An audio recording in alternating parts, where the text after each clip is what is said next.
નમસ્કાર મિત્રો ઠાકરસિંહના કરંટનો થરાદમાં પડખો. શંકરલાલ ખુશ કેમ? શંકરભાઈ ચૌધરીનું સમીકરણ શું કહે છે? થરાદ વિધાનસભા શું કહે છે? આવનાર દિવસમાં ત્યાં શું થઈ શકે છે? વિસ્તારથી વાત કરું તો ગુજરાતમાં ચર્ચાતી ખૂબ મોટી વિધાનસભા બેઠક થરાદ વિધાનસભા. ત્યાંથી દિગ્ગજ નેતા 2022માં જીતીને આવે છે. ત્યાંથી ભૂતકાળમાં પણ જે ધારાસભ્ય હતા તે પણ આજની તારીખે ગુજરાતમાં ખૂબ ચર્ચાતા હોય છે. ગુલાબસિંહ રાજપૂત. આ થરાદ વિધાનસભામાં શું ફરક પડશે? આ થરાદ વિધાનસભા શું પરિણામ લાવશે? આ થરાદ વિધાનસભામાં શું ચાલી રહ્યું છે એ જાણવાનો રસ લોકોને ખૂબ હોય છે.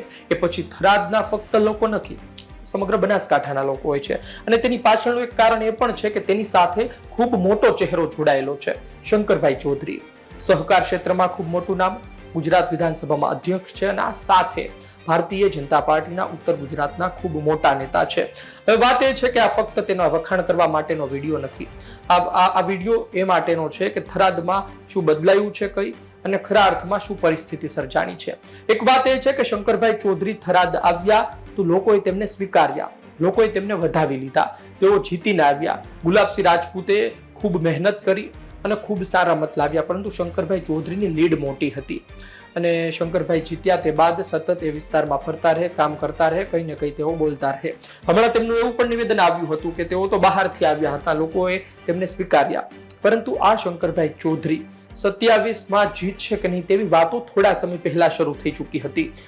બનાસ ડેરી સામે પણ સવાલો હતા. આજની તારીખે ઉપવાસ તો ચાલી રહ્યા છે, પણ શંકરભાઈ ચૌધરી સામે પેલું સમીકરણ ચાલવા લાગ્યું હતું. દેશી ચૌધરી, મારવાડી ચૌધરી, શંકરભાઈ ચૌધરી આયાતી, આ તમામ બાબત જોતા અંતે એવા સવાલો થવા લાગ્યા હતા કે 27માં ભલે અત્યારે કોઈ ચહેરો ના હોય, પરંતુ ચૂંટણી સામાન્ય નહીં રહે, કઈ નવા જૂની થઈ શકે છે. શંકરભાઈ ચૌધરી સામે ત્યારે પણ કોઈ ચહેરો નહોતો અને આજે પણ એવો કોઈ મજબૂત ચહેરો એ વિસ્તારમાં નથી જોવા મળતો કે જે કોઈ વિચારધારા સાથે જોડાયેલો હોય, જે ખરા અર્થમાં તેની સામે પડી શકે ને બોલે તેવું પાછું અંદર ખાને હોય. એવું નહીં કે બોલે તેમની વિરુદ્ધમાં અને પડદા પાછળ સેટિંગ કરી લે, એવું નહીં. એટલે એ વાતો ચાલતી હતી. એમનું ગ્રાઉન્ડ એ સમયે પણ થોડું સુરક્ષિત હતું, પરંતુ વધુ સુરક્ષિત થઈ જાય છે કિંજલ રબારી પ્રેમ પ્રકરણ વિવાદ બાદ. કિંજલ રબારી પ્રેમ પ્રકરણ વિવાદમાં શરૂઆત સુધી તો બધું શાંતિથી ચાલતું હતું. ઠાકરસિંહ રબારી બોલતા હતા, કિંજલબેન ફરી પાછા આવી જાય છે અને આમ તો સંવિધાન તેને અધિકાર આપે છે, પરંતુ તે પોતે પણ વિડીયો અપલોડ કરે છે અને કહે છે કે હું આવી ગઈ છું, જે તે વાત તેઓ મૂકે છે. બની શકે એમના પર એ સમયે દબાણ હોય, પણ ત્યાં સુધી શાંતિ હતી. પરંતુ ત્યારબાદ જે ચૌધરી સમાજનું સંમેલન થયું, તેમણે એકતા બતાવી, કંકુબેન વાળી જે આખી વાત આવી, કંકુબેન મહાદેવભાઈ રબારી સાથે પરણેલા છે, એમને બાળક છે, એને ફરી લાવવાની વાત આવી. ખરા અર્થમાં લોકો વિચારમાં પડી જાય આવું પણ હશે, પણ લોકો અચાનક ઊભા થયા રાતોરાત અને 1.5 વર્ષ સુધી યાદ ન આવ્યું, હવે યાદ આવ્યું. પણ આ બધી બાબત પછી એ વિસ્તારમાં જે એકતા ચૌધરી સમાજની જોવા મળી રહી છે એ 100% થરાદમાં ફાયદો અપાવી શકે છે. અને આ ઘટના પછી થરાદમાં શંકરભાઈ વધુ મજબૂત થઈ ચૂક્યા છે. એવું નથી કે એમણે મોટી ધાડ મારી દીધી હોય, પણ સામાજિક તમે જુઓ કે આ બધું ભૂલી જાય તો એ વિસ્તારની તસવીર ના બદલાઈ ગઈ હોય, પણ લોકો આ બધું નથી ભૂલતા અને ત્યાં જ્ઞાતિ જાતિ જોઈને જ મતદાન કરે છે. એક જ્ઞાતિના લોકો કંઈ ખોટું કરે તો બીજી જ્ઞાતિના લોકો ભેગા થઈને એના વ્યક્તિને મત આપે. હવે એ વ્યક્તિએ કશું એવું કર્યું છે કે નહીં કર્યું તેની પાછળ કંઈ જોવાનો અર્થ જ નથી થતો.